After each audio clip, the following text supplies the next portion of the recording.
Students, आज हमारा next topic है वो है budget line equation and budget constants. ठीक है, अभी हमने लास्ट जो क्लास में पढ़ा था बजट लाइन के बारे में पढ़ा था। बजट लाइन क्या होती है, उसकी डिफिनेशन पढ़ी थी, उसके डिफरेंट कंडीशंस देखी थी कि जो क्या क्या होती हैं बजट लाइन की। उसी तरह हमने बजट के बारे में पढ़ा हुआ है कि बजट क्या होता है। हमने बजट लाइन बजट सेट दोनों के बारे में देख लिया है। बजट लाइन में हमने देखा था कि किस तरह से एक जो कंज्यूमर होता है वो किस तरह से अपनी होल इनकम को एक्सपेंड करता है, ऑल हिज परचेजिंग। वो जो भी कॉम्बिनेशंस ख़रीदता है उस पर किस तरह वो अपने पूरे बजट को वो एक्सपेंड करता है।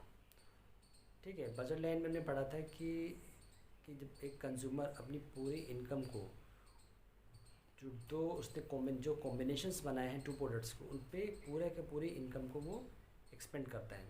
और बजट सेट में पढ़ा था कि बजट सेट एक लिमिट होती है जिसके अंदर उसको अपने सारी जो एक्सपेंसेस मीट आउट करने होते हैं।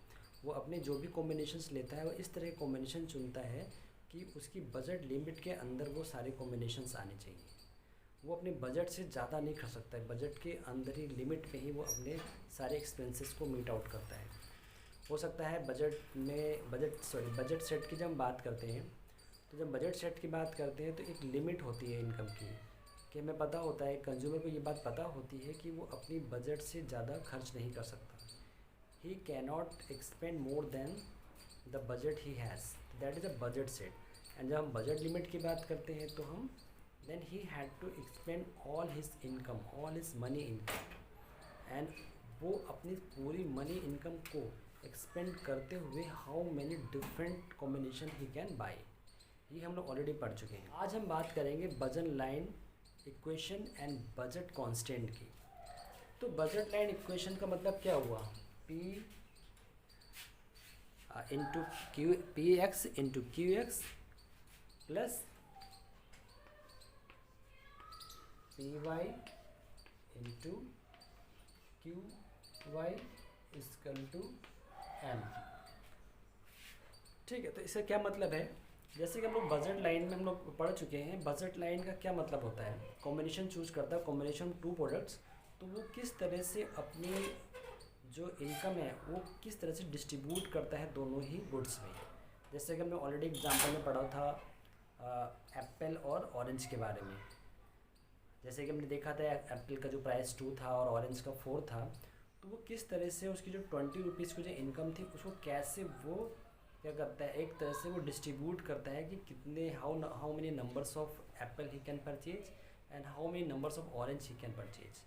वो इस तरह से दो कॉम्बिनेशंस उस बनाएगा कि वो अपनी 20 रुपीज़ को पूरा का पूरा 20 रुपीज़ वो दोनों ही गुड्स को ऊपर खर्च करेगा। अब वो उसको ये डिसाइड करना है कि वो किस तरह के कॉम्बिनेशंस लेगा। जैसे कि हम लोग पहले भी देख चुके हैं कि जो एप्पल का हमने देखा था जो प्राइस था वो 2 रुपीज़ था, ऑरेंज का क्या था 4। तो उसकी जो मनी इनकम है वो कितनी है, वो 20 है। जो मनी इनकम उसकी 20 है। तो वो किस तरह से कॉम्बिनेशंस बनाए कि वो अपनी टोटल इनकम 20 को उस कॉम्बिनेशंस पे एक्सपेंड कर सके। तो अगर हम कहते हैं,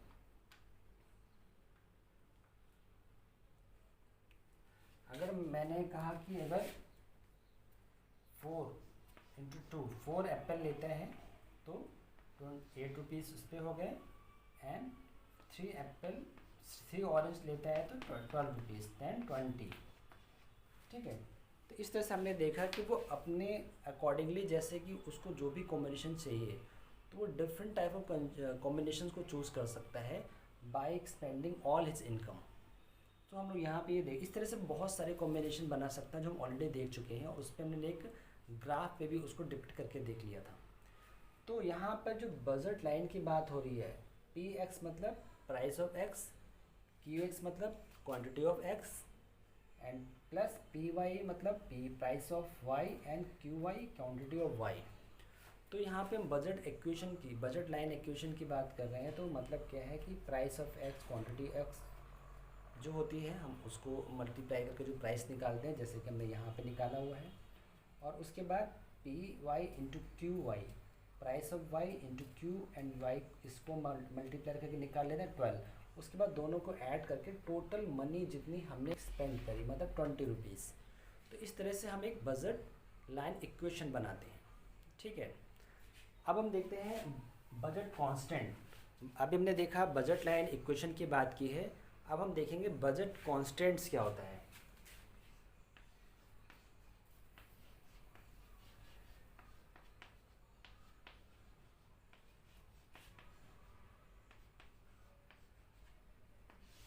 देखिए budget line and budget constants हम जब उसको लिखेंगे तो टोटली सिमिलर होता है, उससे छोटा सा डिफरेंस होता है, वो हम देख लेते हैं क्या होता है।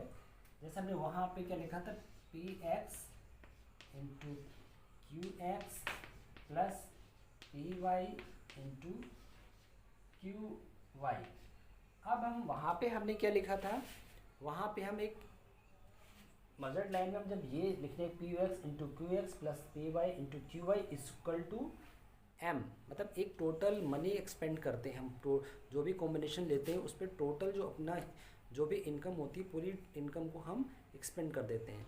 ठीक है, अब यहाँ पे क्या होगा, यहाँ पे ऐसा नहीं, यहाँ पे जब हम टोटल मनी स्पेंड नहीं कर रहे हैं, यहाँ पे हम क्या हो सकता है वो less than and equal to money.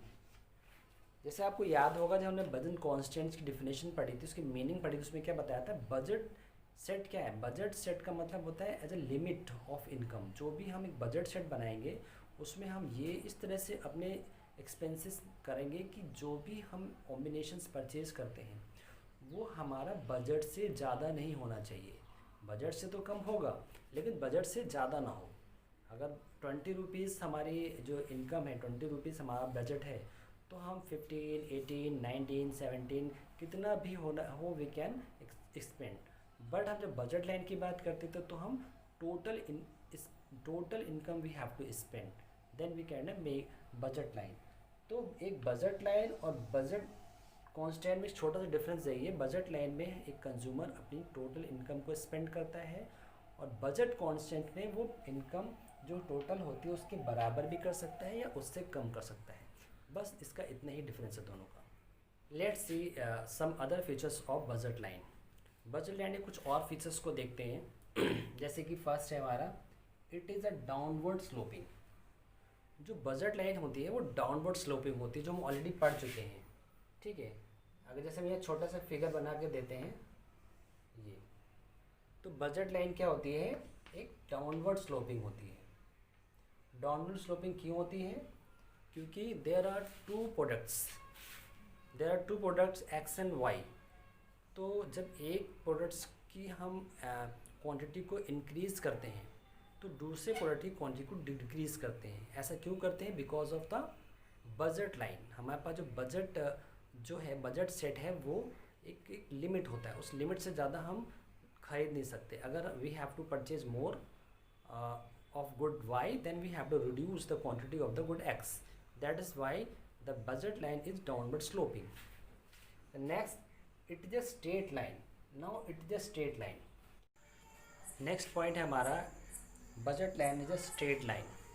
budget line जो straight line होती है, इससे क्या मतलब होता है, क्योंकि जो इसका slope होता है जो वो क्या होता है, वो constant होता है। constant से मतलब क्या हुआ, जो m marginal rate of exchange, जो MRE मतलब जो हम गुड एक्स और गुड वाई के बीच में जो एक्सचेंज रेट होता है, जो रेशियो होता है चेंज का, वो क्या होता है, कांस्टेंट होता है। जिस रेट पे हम गुड एक्स को इंक्रीज़ करते हैं उसी रेट पे गुड वाई को डिक्रीज़ करते हैं। तो जो गुड एक्स और गुड वाई के बीच में जो एक्सचेंज रेट चल रहा है, जिसे बोलते हैं मार्जिनल रेट ऑफ एक्सचेंज, वो क्या होता है, कांस्टेंट होता है। और इस MRE का कांस्टेंट होने की वजह से ही जो बजट लाइन क्या होती है वो स्ट्रेट लाइन होती है। उसके बाद है slope of budget is px upon py।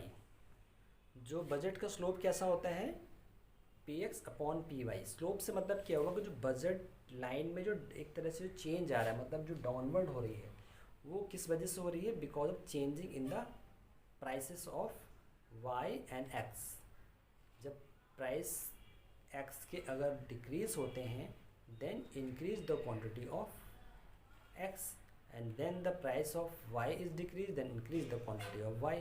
तो prices of both the products change then change the slope of the budget line. तो इसलिए हम बजट लाइन का स्लोप होता है वो क्या होता है, P X upon P Y. The last budget line can be shifted. फिर जो लास्ट इसका जो फीचर है budget line can be shifted, इसका मतलब क्या, बजट लाइन आपकी शिफ्ट हो सकती है. ये राइटवर्ड भी हो सकती है या लेफ्टवर्ड भी हो सकती है. इसको हम बाद में आगे डिस्कस भी करेंगे कि ऐसा किन कंडीशंस में होता है. लेकिन ये हम इस जगह ये बात समझ लेते हैं, जो बजट लाइन है वो शिफ्ट होती है rightward and leftward because of change in price, change in income. So वो डिफरेंट कंडीशंस होती हैं, वो हम आगे देखेंगे.